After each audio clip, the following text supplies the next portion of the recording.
Hello, everybody. It is Ruth from the Consult Centre. Welcome to the Mothership and welcome to 60-second social media secret tips. God knows if I ever do it the right way around. Okay, I am here. It is not going to be 60 seconds, but it's really important that you watch this video.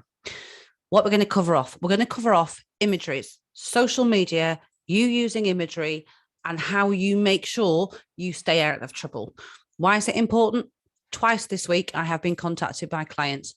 One who used an image unexpectedly and didn't realize, and another client who was about to use one and did realize and asked for our advice. And it is imperative that you understand this, because if you are banging stuff on your social media and as a result, you have used somebody else's image that is copywritten, the minimum fine from a nice finder agency, the minimum I've ever found, is £350 if paid within 48 hours. And yes, they can prove it in law. And yes, they can make sure that they come for that money. It is such a lucrative business for them that they employ, or there is a whole business of finder agencies, and they are able to work out if you've used that exact image, whether or not you've removed it from a particular place where it was copywritten, and then they will send you an email that says infringement claim. 330 or 350 is a nice sum that you can get. Yep. Even if you took it down within 60 seconds of getting the email, it doesn't matter. They're still going to come for the money because you have indeed used it before. That's a nice amount. Not great, but it's a nice amount.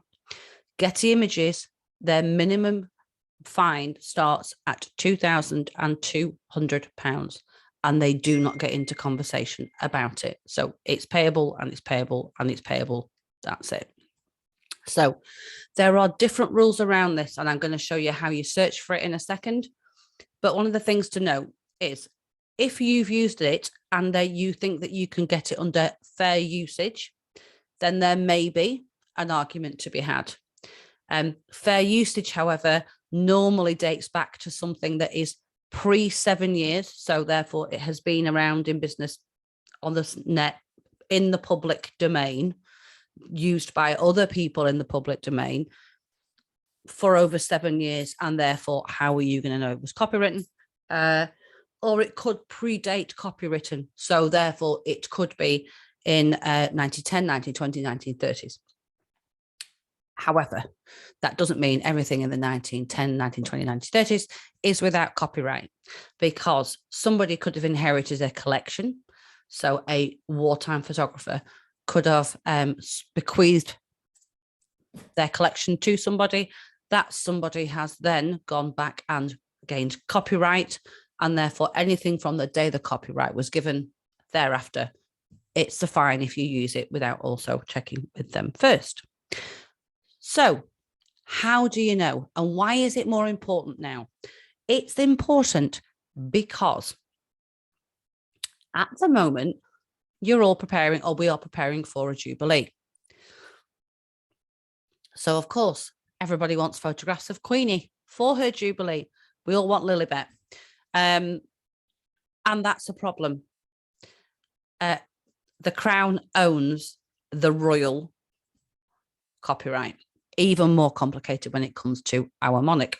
So you do not get, in many cases, any pictures of Queenie without copyright. So don't just go and grab the Daily Mail. Don't just go and grab something online on the BBC website, because they have paid to use that image, either to the Crown or to someone like Getty Images or Reuters or somebody like that. They all come with a whopper of a fine. If you really want to do something around the Queen's Jubilee, if you go to the royal website, if you go to Queen's Jubilee, there is a press pack that you can download that gives you everything that you need to know, images, logos, all that kind of stuff that has been provided for use. The other way of looking at it is you subscribe to something like Canva or Pixabay, or I don't know, Shutter. Shutter. But even if you subscribe to Shutter, you'd have to pay per use. Make sure you don't blag. between personal use and commercial use. The minute you bang it on your website, the minute you bang it on your blog, doesn't matter whether you're earning money or not, it is commercial use. If you were putting it into a card to send to your sister, it is personal use. No problem with that. But if she then photographs that and puts it somewhere and uses it for commercial purposes, there is a problem with that. You can see how it can get quite muddy and difficult. So what am I going to show you? I'm going to share my screen now, and I'm going to show you how you could at least check if something has a copyright. So let's go to the desktop. And here we have good old Google. And the way that obviously so many people are being caught, sorry, I shouldn't say obviously, it's not obvious. And the way that people are being caught is because there is something called Google Images.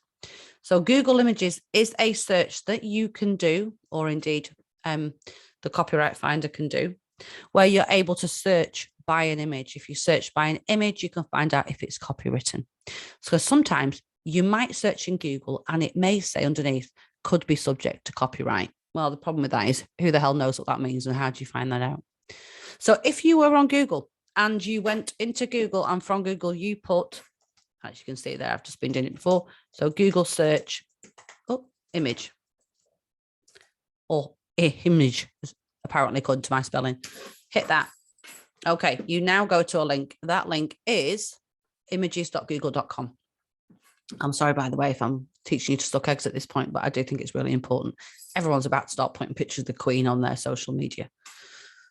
So search by image. So I'm going to click that. I'm now going to upload.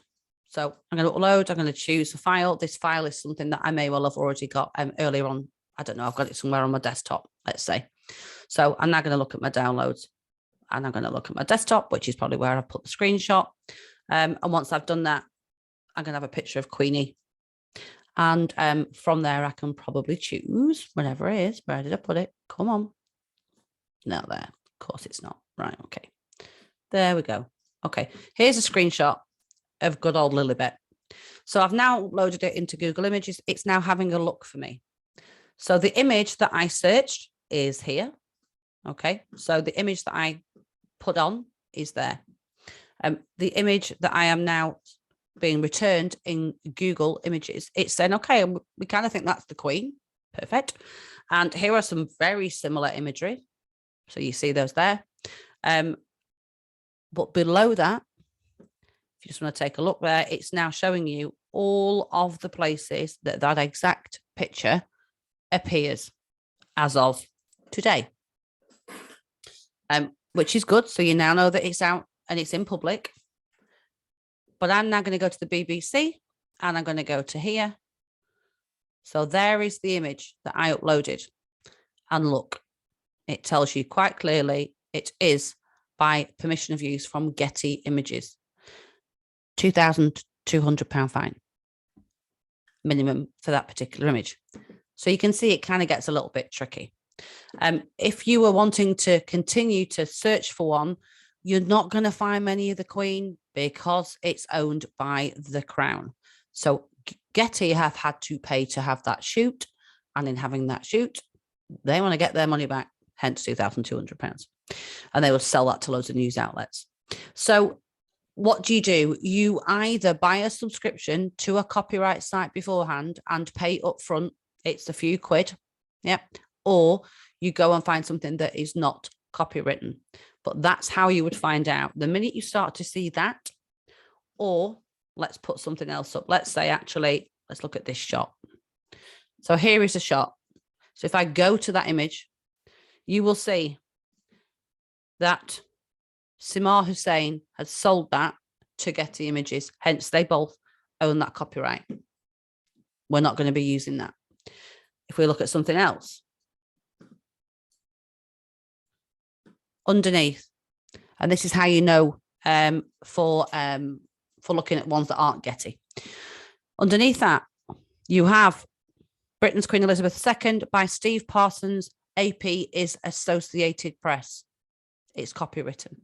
So wherever you see that, wherever you see it underneath, you're going to have a copyright claim.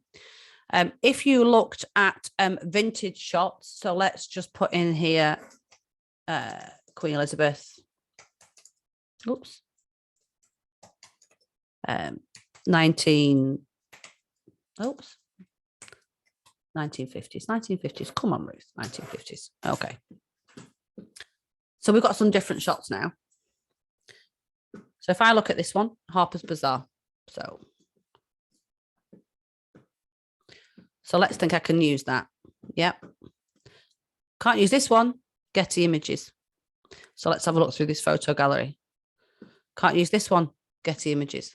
So Getty Images have gone back and purchased from photographers in that time a whole batch of pre-1950s shots, or they somehow happen to be the photographer. I very much doubt it. But then they have bought a catalogue. You cannot use any of those either in this particular example. So you can kind of get the trouble and the process, and it can be really quite difficult. So my advice to you would be, whether it's a picture of this, whether it was a picture of Johnny Depp and Amber Heard, whatever it is, you've really got to make sure that you are checking for those copyrights, ladies, because you can find yourself in a great deal of difficulty, and I would not want that to happen to you. So we look at this shot, let's say. So this is someone's put this. Okay, so, oh, sorry, I should say the royal family apparently put this out, or someone claiming to be the royal family. So if we wanted to check that image, we're going to screenshot this image now. So there is me screenshotting that image. Okay, I'm going to go back to here. I'm going to say, right, I want to upload an image. Yeah, and I'm going to drop it and drag it into there. It's going to search for images similar to, or indeed that particular picture. It's telling me I've uploaded that one. Okay, and there you go. You can see one after the other that it's being used in all of these places. So let's choose one and let's see what they think it is, whether it's copywritten or not copywritten. So they're using it as a representation of wedding dresses that they're selling. I'm guessing this is not copywritten, because there's no way it would be on that website if it was. Yeah. So that would be one that you could probably use. Yeah, definitely. That's the weirdest thing I've ever seen. You could probably use that one. Yep. So you've got shots of this and you can see it. So let's have a look at this particular shot. Looks like it's the same kind of shot that's brought up in the image gallery. And when I go to it, it says it may be subject to copyright. Let's have a look, see whether or not they've actually stated that it is. So I'm going to agree with that. Okay, so this is with the Library and Archives of Canada, Flickr. It's not, it's in public domain. You can probably use that shot. So to summarize, don't use shots that you haven't either taken or paid to use. Try and protect yourself by using something like Canva, Shutterstock, which you pay for, by the way. Adobe Images, pay for. But anything that's inside of Canva and Canva Pro has already been paid for. It's copyright free. Or if it's to do with the Jubilee, use the flag, use the bunting, use the emblem, go to the royal website. You can download. They've given you some permission of some of the images that you can use.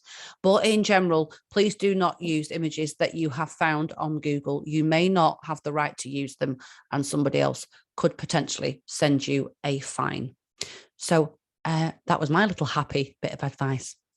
Hope that helps. And I look forward to seeing you all soon. Ruth from the Consult Centre. Bye-bye for now.